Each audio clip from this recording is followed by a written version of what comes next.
Hi friends, I'm Pastor Harley Wheeler with the Broadway United Methodist Church. The devotion I'm going to read to you today is a pretty familiar verse. They're talking to Jesus and trying to kind of trap him into coming out against Caesar or doing something foolish that they can tell on him and get him arrested. And they ask him a question about, should we be paying taxes to Caesar? Nobody wanted to pay taxes to Caesar, but Caesar's certainly going to come down hard against somebody who says not to pay taxes to him. And Jesus asked them to show him a coin, and he says, well, this is the coin you pay for the tax, you use to pay the taxes. Certainly it is. And then Jesus says, Jesus said to them, whose likeness and inscription is this on the coin? And they said, Caesar's.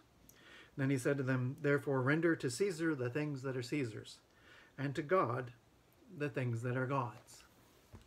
Now, you can pause for a minute about the brilliance of that.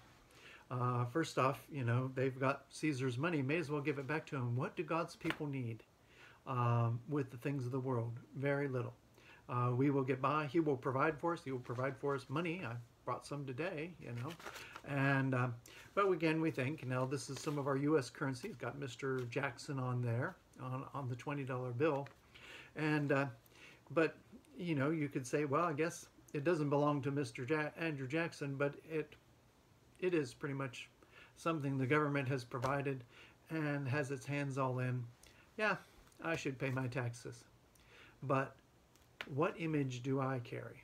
Like even today, I'm wearing my Broadway United Methodist Church, fleece workout shirt. Well, I'm kind of marked by Broadway United Methodist Church. That's the people I serve. That's where I preach the gospel. That's where my life is being poured into. That's a very significant, more significant than the picture on the $20 bill. Better than that, God's image is inside me, and I don't claim that to say, wow, I've got God's image in me. So do you. Render to God the things that are God's, the things that are stamped with God's image. That's you. That's your children. That's your community. The people are all stamped with God's image, and we should put Him first in our lives, in the important part of our lives. So money is one thing, but I'm telling you, the image of God within you is huge. So live and honor that today, and God bless.